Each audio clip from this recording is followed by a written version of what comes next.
les meilleurs conseils sont ceux qui ne s'incarnent pas dans un vide socio-temporel. Les meilleurs conseils sont ceux qui correspondent à ses désirs profonds, finalement. Donc j'ai envie de dire que de toute façon, Kevin sera guéri de son apathie par le désir. C'est-à-dire qu'à un moment, ton ou votre, je ne sais pas si on se tutoie ou si on se vous voit, votre jeune Kevin sera de toute façon saisi par le désir de la conquête des femmes qui lui échappent. Et à un moment, il se rendra compte que son statut amorphe, c'est-à-dire en gros l'apathie masculine du jeune homme, c'est l'équivalent du dévoiement féminin. C'est-à-dire que à la fin de la période de l'enfance, les femmes se dévoient en passant la nuit avec des inconnus, en faisant n'importe quoi. Et le jeune garçon joue aux jeux vidéo et est amorphe en fait. Il baigne dans son jus. Pourquoi? Parce que maman, par, par l'égoïsme de la maman, par l'égoïsme sacrificiel de la maman, c'est-à-dire par le fait que la maman s'est finalement sacrifiée pour sa progéniture, en fait, Kevin ne voit pas l'intérêt de bouger de sa chambre, de son porno et de ses jeux vidéo. Pourquoi? Parce que maman lui a fait croire, en lui sacrifiant tout son amour, que finalement, ça n'était pas nécessaire. Et en réalité, Kevin ne le comprendra qu'en étant confronté aux femmes qui lui échappent. Et c'est en étant confronté aux femmes qui lui échappent qu'il se rend compte d'une terrible dissymétrie ou injustice, qui est que la femme-enfant a un pouvoir de séduction sur les hommes que l'homme-enfant n'a pas. Et en fait, il se rendra compte qu'il n'a aucun statut et qu'il est une ressource non mobilisable et non pertinente. Il est quelqu'un qui ne vaut rien sur le marché des rencontres. Quand on ne vaut rien, on est condamné à être seul, à souffrir ou à se masturber. Et donc, il sera simplement contraint de grandir pour acquérir le statut qui lui donnera accès finalement à l'être qui lui manque, qui lui échappe. Donc j'ai envie de dire que tous les conseils sont bons, même les mauvais. Il faut tomber au bon moment et dans la période où il est poussé par un désir immanent, entre guillemets. Alors, je trouve que ça tombe de façon assez juste, puisque dans le film, effectivement, il y a une femme, et c'est un petit peu le ressort, c'est ce qui le fait Bien sûr. sortir beaucoup plus que les deux hommes qui abordent le conseil. Mais c'est le rôle, en fait, le petit homme, petit Kevin, ou l'homme-enfant, l'homme amorphe, comme vous le décrivez, en fait, il ne s'en sortira que par et pour les femmes.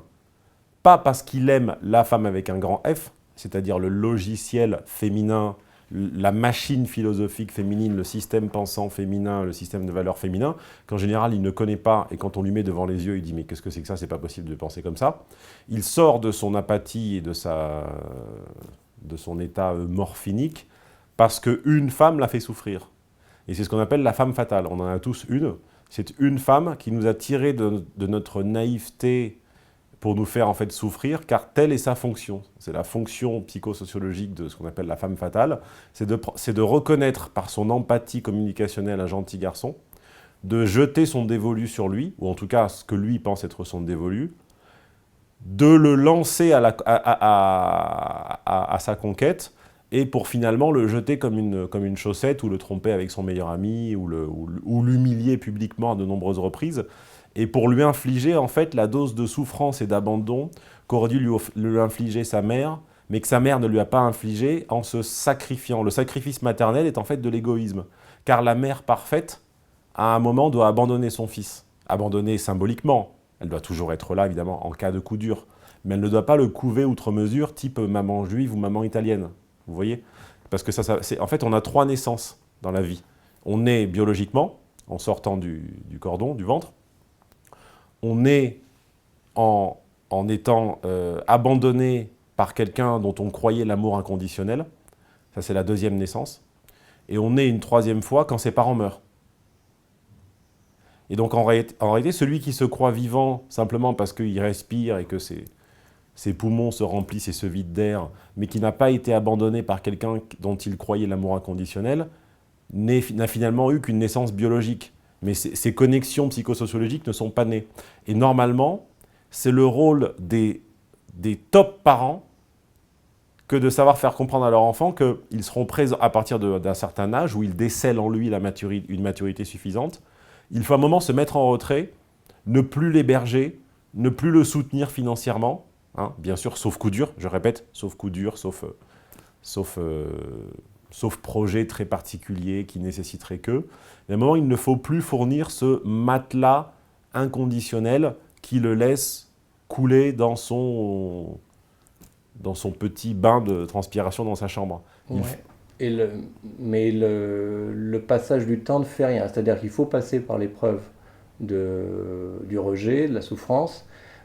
Simplement, il n'y a pas une date comme sur les yaourts où j'ai atteint 40 ans, finalement je vais me secouer, je vais me prendre en main. Ça peut se prolonger très longtemps chez l'homme. On ne change que quand on souffre. Demandez à un médecin, demandez à une profession paramédicale, demandez à un ostéopathe qui donne systématiquement des exercices à un patient contre sa sciatique. Et en fait, le patient ne consentira à faire ses abdominaux, à faire ses élongations, que quand la douleur sera intolérable.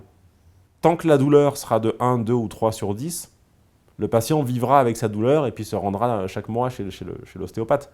C'est quand la douleur passera à 5, 6, 7, 8, 9 sur 10 que là, il sera prêt à tout. Donc moi, je suis un tragique, je fais souvent cette distinction qui n'est pas de moi, qui est de Sowell. Il y a les utopiques et les tragiques. Les utopistes pensent que nous sommes la propre mesure de tout et que nous forgeons tout ce qui nous entoure à notre image. Et les tragiques, comme moi, pensent qu'en fait, on est contraint par le temps, la nature, les opportunités, les rencontres, et qu'on n'a pas tous les mêmes. On n'est pas l'école des fans. Et donc, un tragique comme moi pensera que petit Kevin ne grandira que par la souffrance et le manque. Ok. Moi, j'en reviens à mes moutons. C'est cette épreuve-là, dans le registre de la conquête de l'autre sexe, qui va servir de moteur pour une action dans toutes sortes de registres. C'est-à-dire que moi, mon Kevin, il est quand même appelé à être roi. Donc, pour trouver de l'énergie dans la sphère politique, il faut d'abord en passer par la femme. Mais oui, en fait, c'est le moteur poussant un homme à déployer des stratégies de conquête, et très très souvent, d'ailleurs les biographes l'admettent avec plus ou moins de droiture et d'honnêteté, et très souvent un désir de conquête d'abord féminin. Il suffit d'aller regarder dans nos derniers présidents, alors pas forcément le dernier parce que lui il a pris le problème à l'envers, il est rentré dans la femme par l'adulte directement et par sa prof, mais il suffit de regarder je suis absolument persuadé qu'un Sarkozy, qu'un Hollande sont des hommes qui à un moment ont travaillé leur tactique et leur rouerie commerciale et leur rouerie de grands démagogues par simplement la conquête des femmes qui leur échappent. Enfin, ce sont évidemment des hommes dont le physique ingrat, enfin que leur physique ingrat, normalement, exclurait totalement du champ des rencontres. C'est-à-dire, si Sarkozy était vendeur chez Auchan et si Hollande était je sais pas quoi, cuisinier chez Flunch, il serait totalement exclu du champ des rencontres. Donc il ne faut jamais négliger dans la racine initiale, la racine du ciel, comme dirait Romain Gary, dans le moteur initial, le drive initial des hommes de pouvoir, il faut vraiment il faut jamais négliger leurs échecs personnels en termes de femmes, d'amitié proche, etc., qui à un moment les poussent à développer une stratégie qui finalement les paye de retour, mais beaucoup plus tard. C'est-à-dire que Et comment... alors, le souci, c'est que... Le fantasme, excuse-moi, le fantasme des hommes de pouvoir ou des hommes de notoriété, on l'a vu avec certains animateurs télé par exemple, c'est de mettre un vent en direct à des femmes dont ils étaient amoureux il y a 20 ou 25 ans, et de les rappeler au top de leur notoriété. On l'a vu avec je ne sais plus quel animateur, j'ai pas la télé, mais il y a un animateur qui a fait ça, comme ça, qui a rappelé une fille avec laquelle il fricotait au lycée, et ça doit être un Nouna ou quelqu'un comme ça d'extrêmement populaire, d'extrêmement statutaire, et il jouait un petit peu avec les émotions de cette femme de 25 ans auparavant. Elle avait dû les conduire, et maintenant, il est toujours aussi vilain physiquement, mais comme il jouit d'une aura liée à son prestige, il peut se permettre de jouer avec elle maintenant, alors qu'avant, c'était elle qui se jouait de lui.